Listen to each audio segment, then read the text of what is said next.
আসসালামু আলাইকুম। সংবাদে আপনাদের সবাইকে স্বাগত জানাচ্ছি। আমি ফিরোজ তোহা। শুরুতেই আরবে কেবলস সংবাদ শিরোনাম। বাংলাদেশের সর্বশেষ গুরুত্বপূর্ণ আপডেট সংবাদে আপনাকে স্বাগত। শুরুতে সংবাদ শিরোনাম, পরে বিস্তারিত।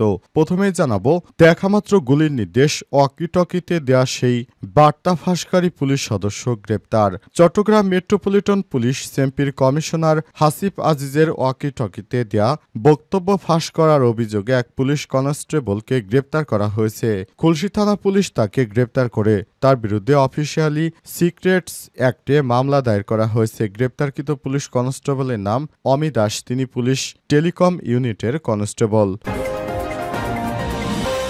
এরপর জানাবো, সাবেক ডিবি প্রধান হারুন সহ 18 পুলিশ কর্মকর্তা সাময়িক বরখাস্ত। ঢাকা মহানগর গোয়েন্দা পুলিশ ডিবির সাবেক প্রধান মোহাম্মদ হারুনুর রশিদ সহ 18 জন পুলিশ কর্মকর্তাকে সাময়িক বরখাস্ত করা হয়েছে। আজ স্বরাষ্ট্র মন্ত্রণালয়ের জননিরাপত্তা বিভাগের ওয়েবসাইটে এই সংক্রান্ত প্রজ্ঞাপনটি প্রকাশ করা হয়। এদিকে সড়কের পাশে পড়েছিল দুই অজ্ঞাত নারীর মরদেহ। পাবনার ভাঙ্গুড়ায় সড়কের পাশ থেকে দুই অজ্ঞাত নারীর মরদেহ উদ্ধার করেছে পুলিশ। নিহতদের বয়স যথাক্রমে 60 ও 35 বছর বলে ধারণা করা হচ্ছে। তাদের নাম পরিচয় এখনও জানা যায়নি। এদিকে রাজধানী থেকে সাবেক এমপি গ্রেপ্তার। ঝিনাইদহ 2 আসনের সাবেক সংসদ সদস্য, জেলা আওয়ামী লীগের সভাপতি শফিকুল ইসলাম অপুকে গ্রেপ্তার করেছে ঢাকা মহানগর গোয়েন্দা পুলিশ ডিবি। আজ রাতে রাজধানীর ধানমন্ডি এলাকা থেকে তাকে গ্রেপ্তার করা হয়। এবং সর্বশেষ জানাবো, নির্বাচনের নামে প্রহসন চায় না এদেশের সাধারণ মানুষ, নিরাপত্তা নিশ্চিতের দাবি। বিগত কয়েকটি নির্বাচন সহ স্বাধীনতার পরবর্তী এদেশে যে দলই ক্ষমতায় এসেছে তারা জনগণকে ব্যবহার করে আরও বিদেশে অর্থ পাচার করেছে। সব রাজনৈতিক দলের উদ্দেশ্য হচ্ছে নিজেদের পকেট ভারী করা। তারা দেশের মানুষকে শোষণ করেন বরং নিজেদের পকেট ভারী করেছে। এবার নির্বাচনে একটি রাজনৈতিক দল একই পথে হাঁটার চেষ্টা করছে। তাদেরকে প্রতিহত করবে এই দেশের মানুষ, কারণ তাদের উদ্দেশ্য সেই আগের মতোই, ক্ষমতা আসলে চাঁদাবাজি দুর্নীতিতে চ্যাম্পিয়ন করবে বাংলাদেশকে। তাই এদের হাত থেকে দেশের জনতা এখন মুক্তি পেতে চায়। এজন্য আগামী নির্বাচনে লেভেল প্লেইং ফিল্ড নিশ্চিতের দাবি জানিয়েছে ভোটারেরা। আজ চ্যানেল 24-এর এক প্রতিবেদন থেকে সাধারণ জনগণের কাছে সব প্রশ্ন করা হলে তারা এসব দাবি জানিয়েছেন। প্রিয় দর্শক, এতক্ষণ শুনছিলেন সংবাদ শিরোনাম, এবারে বিস্তারিত। তবে তার আগে বন্ধুরা, অনুরোধ থাকবে সংবাদটিতে একটি লাইক দিন।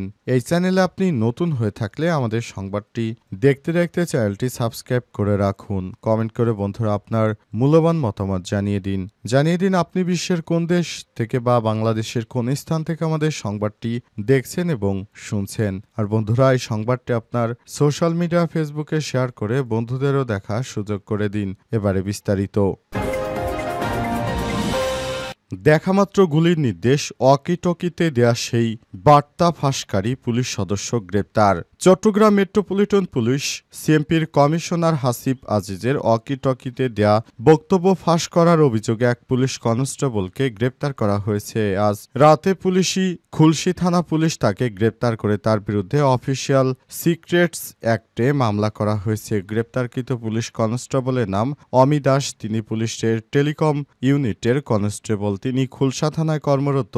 অমি দাসের গ্রামের বাড়ি চট্টগ্রামের পটিয়ায়। তার বাবার নাম রাজীব দাস। চট্টগ্রাম মেট্রোপলিটন পুলিশ সিএমপির একজন ঊর্ধ্ব কর্মকর্তা এসব তথ্য নিশ্চিত করেছেন। প্রসঙ্গত, 12 আগস্ট সিএমপির কমিশনার ওয়াকিটকিতে অস্ত্রধারীদের দেখামাত্র গুলির নির্দেশ দেন। এর আগে 11 আগস্ট দিবাগত রাতে কার্যক্রম নিষিদ্ধ আওয়ামী লীগের নেতাকর্মীদের হাতে নগরের বন্দর থানায় এক কর্মকর্তা গুরুতর আহত হন। এই ঘটনার পর ওয়াকিটকিতে সেই নির্দেশনা দেন তিনি। এদিকে সিএমপির কমিশনারের এই বার্তা ওয়াকিটকি শো ভিডিও করে সামাজিক যোগাযোগ মাধ্যমে ভিডিওটি ছড়িয়ে দেন এক কর্মকর্তা। কমিশনারের ওই বার্তা ফাঁস হয় অস্বস্তিতে পড়ে পুলিশের কর্মকর্তারা।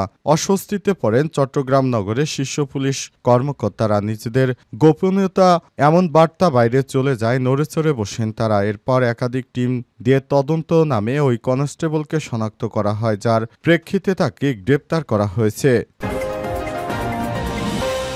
সাবেক ডিবি প্রধান হারুন শাহ 18 পুলিশ কর্মকর্তা সাময়িক বরখাস্ত। ঢাকা মহানগর গোয়েন্দা পুলিশ ডিবির সাবেক প্রধান মোহাম্মদ হারুনুর রশিদ সহ 18 জন পুলিশ কর্মকর্তাকে সাময়িক বরখাস্ত করা হয়েছে। আজ স্বরাষ্ট্র মন্ত্রণালয়ের জননিরাপত্তা বিভাগের ওয়েবসাইটে এই তথ্য প্রজ্ঞাপনে নিশ্চিত করা হয়েছে। সেখানে বলা হয়েছে, ডিবি হারুন সহ যেসব কর্মকর্তারা জুলাই আগস্টে হত্যার নেতৃত্ব দিয়েছিলেন তাদেরকে সাময়িকভাবে বরখাস্ত করা হয়েছে। তাদেরকে আপাতত গ্রেপ্তার করা সম্ভব হয়নি। তারা কোন দেশে পালিয়েছে বা কোথায় আছে বিষয়টি ইন্টারপোলের মাধ্যমে তাদেরকে গ্রেপ্তার করে আবার দেশে ফিরে আনার জন্য সর্বাত্মক চেষ্টা চালানো হচ্ছে। অন্তর্বর্তীকালীন সরকারের নির্দেশে সব পুলিশ কর্মকর্তাদেরকে আবারও গ্রেপ্তারের জন্য উদ্যোগ নেওয়া হয়েছে এবং ভবিষ্যতে যেন তাদের মতো দেশের নিরীহ জনগণকে কেউ গুলির নির্দেশ না দিতে পারে, এজন্য তাদেরকে সরাসরি গ্রেপ্তারের নির্দেশনা দেওয়া হয়েছে। এই নির্দেশনা অনুযায়ী আগামীতে বাংলাদেশের যেসব পুলিশ কর্মকর্তারা এই ধরনের সমস্ত অপরাধের সঙ্গে যুক্ত থাকবে তাদেরকে গ্রেপ্তার করে আইনের আওতায় নিয়ে আসা হবে বলে মনে করা হচ্ছে। সড়কের পাশে পড়েছিল 2 অজ্ঞাত নারীর মরদেহ।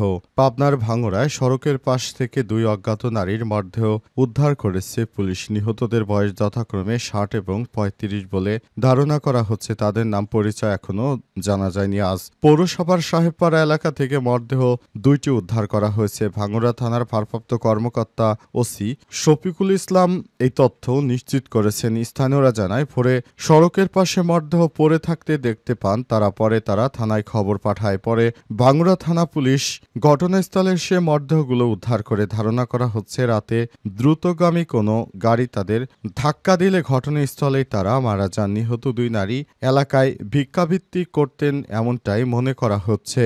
এ বিষয়ে ভাঙড়া থানার ভারপ্রাপ্ত কর্মকর্তা ওসি শফিকুল ইসলাম জানান, নিহতদের মরদেহ ময়নাতদন্তের জন্য পাবনা জেনারেল হাসপাতালের মর্গে পাঠানো হয়েছে। সেই সঙ্গে তাদের পরিচয় শনাক্তের চেষ্টা চলছে। তিনি আরও জানান, প্রাথমিকভাবে আমরা ধারণা করছি কোনো গাড়ি চাপায় তাদের মৃত্যু হয়েছে। তাদের ব্যাপারে পরবর্তী নির্দেশনা পেলে আইনগত ব্যবস্থা গ্রহণ করা হবে এবং তাদের লাশগুলো কি করা যায় এবং কাদের হাতে তুলে দেওয়া হবে কিংবা আঞ্জুমানের কোনো প্রতিষ্ঠানের হাতে তাদের লাশগুলো দাফনের জন্য তুলে দেওয়া হতে পারে, এমনটাই জানিয়েছেন পুলিশের ওই কর্মকর্তা।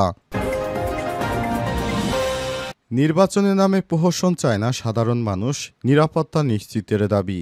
আমার ভোট আমি দেব, যাকে খুশি তাকে দেব। গত 15 বছরে ভোটারদের এই অধিকার খর্ব করা হয়েছে। সেই কালো অতীত থেকে বের হয়ে এবার পেশি শক্তিহীন ভোট কেন্দ্রে যেতে চান সাধারণ মানুষের জন্য। সব দলের জন্য সমান সুযোগ ও ভোটারের নিরাপত্তা চান তারা। পছন্দের প্রার্থীকে ভোট দিতে না পারার যে আক্ষেপ আগামী নির্বাচনে তা ঘুচবে সাধারণ মানুষের, নাকি আবার ভোটের নাটক মঞ্চস্থ হবে? এখনো তাদের সেই প্রশ্নর ঘোর কাটেনি। এছাড়াও বিগত সময় নির্বাচনে জাল ভোট কেন্দ্র দখল করে খুনের ঘটনা ছিল। গত 3টি জাতীয় নির্বাচনে সে চিত্র ভোটারদের সামনে গেঁথে গেছে। তা আগামী নির্বাচনে যে পুরোপুরি বদলাবে এখনো সেই আস্থা রাখতে পারছে না সাধারণ মানুষ।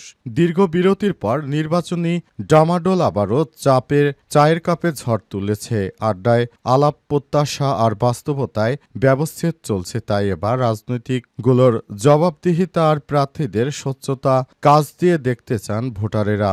এক ব্যক্তি বলেন, সেই 1971 সালের পর থেকে রাষ্ট্রের নির্বাচিত যে জনপ্রতিনিধি সরকার, তাদের কাছ থেকে জনগণ কিছুই পায়নি, বরং জনগণের কাছ থেকে তারা লুটপাট করে নিয়েছে। নির্বাচনের মতো যদি নির্বাচন হয় তাহলে ভালো মানুষ, যদি জনপ্রতিনিধি হয় তাহলে পুরো সিস্টেমই ভেঙে পড়বে। দেশের মানুষ, সাধারণ মানুষ যেভাবে একটি দেশ চায় তারা সেভাবে এই দেশকে গড়ে তুলতে পারবে। নির্বাচনকে সত্যিকারের অর্থে প্রতিদ্বন্দ্বিতামূলক করতে হলে সব দলের অংশগ্রহণ আর লেভেল প্লেইং ফিল্ডের কথা বলছেন ভোটারেরা। সেই সঙ্গে ভোট দিয়ে নিরাপদে বাড়ি ফেরার নিশ্চয়তা চান তারা। ভোটকে নোট বানানোর মেশিন আর ক্ষমতাকে শোষণের হাতিয়ার, এই মন্ত্র থেকে বেরিয়ে নতুন ভাবনায় দেশ গড়বে নতুন কোনো সরকার, নতুন বাংলাদেশ, সেই প্রত্যাশাটুকুই রাখছে সাধারণ মানুষ।